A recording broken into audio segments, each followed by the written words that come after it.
महाराष्ट्र आता बैठकीमध्ये बैठक चालू आहे. माझी इकडे मुंबईला बैठक चालू आहे, तुमची तिकडे मेळावा चालू आहे.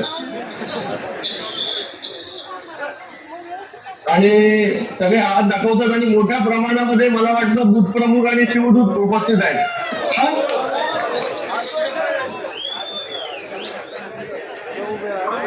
सगळ्या माझ्या शिवसैनिकांना, सगळे पदाधिकारी असतील, कार्यकर्ते असतील, सगळ्यांना जय महाराष्ट्र आणि सगळ्यांचा धन्यवाद व्यक्त करतो.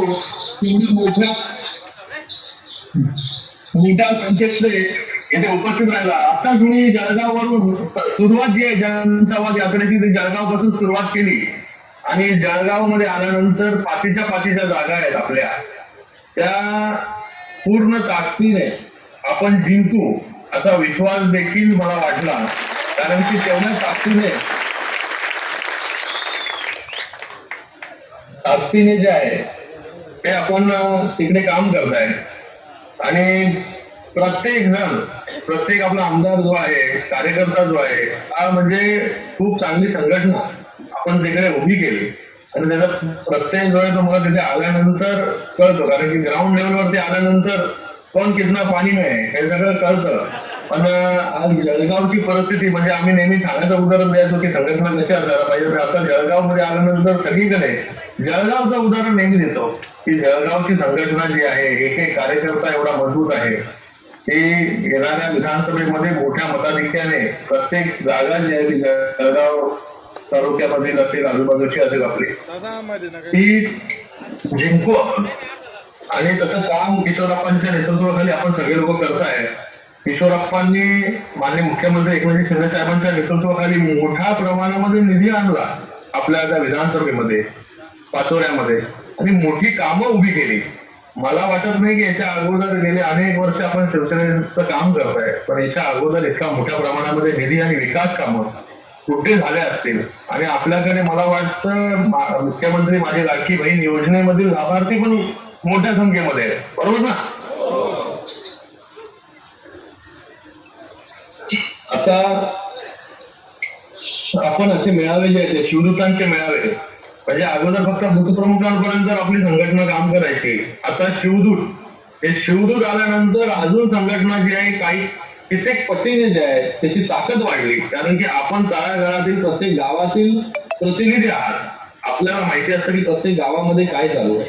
आणि गेल्या 2 वर्षांमध्ये एवढे मोठे निर्णय माननीय मुख्यमंत्री मोदयांनी घेतले, माननीय आपले सगळे मंत्रिमंडळ असेल त्यांनी घेतले, आणि रेकॉर्ड तोड, बरोबर आहे ना, रेकॉर्ड तोड. याच्या अगोदर एवढे निर्णय झाले होते का? एवढा निधी आपल्यापर्यंत पोहोचला होता का कधी? आणि आता मुख्यमंत्री माझी लाडकी बहीण योजना, एक लाडकी योजना, म्हणजे महिलांना सक्षम करा. महिला देखील मोठ्या प्रमाणात दिसत आहेत, आजी पण दिसत आहेत. सगळ्यांसाठी येथे 75 वर्षावरती वरील सगळ्या ज्येष्ठ नागरिकांना मोफत बस प्रवास केला आपण. महिलांना अर्ध्या किमतीमध्ये अर्ध्या डिस्काउंट 50% डिस्काउंट मध्ये एसटीचा प्रवास केला.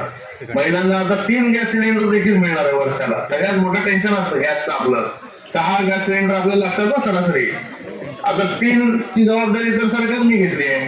आणि बाकी जे आहे तुम्हाला दर महिन्याला 1500 रुपये तर देतच आहे. म्हणजे आता आपल्याला त्या 1500 रुपयामधून मोठ्या प्रमाणामध्ये आपल्या ट्युशनची फी असेल, वीज बिल असेल, त्याचबरोबर आपलं दवा असेल, या सगळ्या गोष्टीची जबाबदारी म्हणजे पूर्ण कुटुंबाची एकंदरीत जबाबदारी माननीय मुख्यमंत्री मोदयांनी आपल्या सरकारने घेतली. म्हणजे मुलगी जन्माला आली की त्याच्या अकाउंटमध्ये 5,000 रुपये, ती 18 वर्षाची होईपर्यंत 1,00,000 रुपये, लाडकी बहीण योजनेमधून दर महिन्याला 1500 रुपये. आणि मला वाटतं प्रत्येक घरात 2 तरी महिला असतात की ज्या लाभार्थी आहेत, म्हणजे एका घरामध्ये 3,000 रुपये. शेतकऱ्यांना जे आहे ते वीज बिल 7.5 HP पर्यंत फ्री करून टाकलं. वयोश्री योजनेमधून 3,000 रुपये. त्याचबरोबर युवा कार्य प्रशिक्षण योजनेचे काही लाभार्थी आपण शोधले तर त्यांना 6,000, 8,000, 10,000 रुपये. म्हणजे सगळं पूर्ण कुटुंबाची जबाबदारी एकंदरीत माननीय मुख्यमंत्र्यांनी आपल्या सरकारने घेतली. असं कधी झालंय का महाराष्ट्रामध्ये? पहिल्यांदा. म्हणून जसं मुख्यमंत्री मोदी काम करतात 18 तास, आता आपल्याला देखील जे आहे काही तास संघटनेसाठी, पक्षासाठी आपला आमदार कसा मोठ्या मताधिक्याने निवडून येईल तिथे याच्यासाठी आपल्याला घरोघरी पोहोचायचं आहे. आता बूथ वरती मगाशी सर आपण बोलत होतो, आता आपल्याला ही बूथची लढाई आहे. प्रत्येक बूथ आपण जिंकला पाहिजे. प्रत्येक बूथामध्ये जे आहे आपल्याला लीड मिळाले पाहिजे. कारण एवढ्या मोठ्या संख्येमध्ये आपण काम करतो, एवढ्या मोठ्या लाभार्थी आपण तयार केले, एवढा निधी आणला आपण. आवाज येतो ना?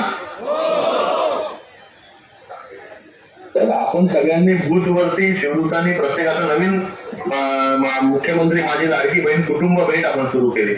तर त्या कुटुंब भेटीमध्ये जर आपण सगळे आता एवढे इथे मला वाटलं किती हजारो लोक बसले, एवढे जर लोक लागले कामाला, तर 5 दिवसामध्ये तुमच्या पूर्ण मतदारसंघामधील प्रत्येक घर पिंजून होऊन जाईल. म्हणजे प्रत्येक घरापर्यंत आपण पोहोचू. तर आपण हे मुख्यमंत्री माझी लाडकी बहीण कुटुंब भेट सुरू केली पाहिजे. प्रत्येक घरापर्यंत गेलं पाहिजे, त्यांना विचारलं पाहिजे बाबा माझी लाडकी बहीण योजनेमधून तुम्हाला लाभ मिळाला. शेतकऱ्यांपर्यंत आपण पोहोचलं पाहिजे, वयोवृद्धांपर्यंत आपण पोहोचलं पाहिजे. कारण की आपण एवढ्या सगळ्या गोष्टी दिलेल्या आहेत लोकांना. कधीच असं झालं नाही की एवढ्या गोष्टी आपण दिल्या. नेहमी कुठलंही सरकार आलं की फक्त आश्वासनं देतं. पण आपल्या सरकारने माननीय मुख्यमंत्री मोदयांनी जो शब्द दिला तो खरा करण्याचं काम केलं. आपल्या आमदारांनी आपल्याला जे जे मागितलं आपल्या एरियामध्ये त्या गोष्टी देण्याचं काम देखील केलेलं आहे. तर आपल्याला मला सगळ्यांना निवेदन आहे की आजपासून आपण सगळ्यांनी कामाला लागा. प्रत्येकाने 10 घरं जर रोज केली, 10 घरं करणं सोपं अवघड आहे. आता जेवढ्या जोरात सोपं आहे सगळ्यांनी म्हणाले ना, सगळ्यांनी उद्यापासून 10 घरं करायची. 10 घरं करायची. आपण जे केलेलं काम आहे शिवसेनेने, माननीय मुख्यमंत्री मोदयांनी आणि त्याचबरोबर आपल्या आमदार साहेबांनी ते घरोघरी आपण पोहोचवलं पाहिजे. बघा प्रचार आपण करतो, डोर टू डोर करतो, पण आता हा देखील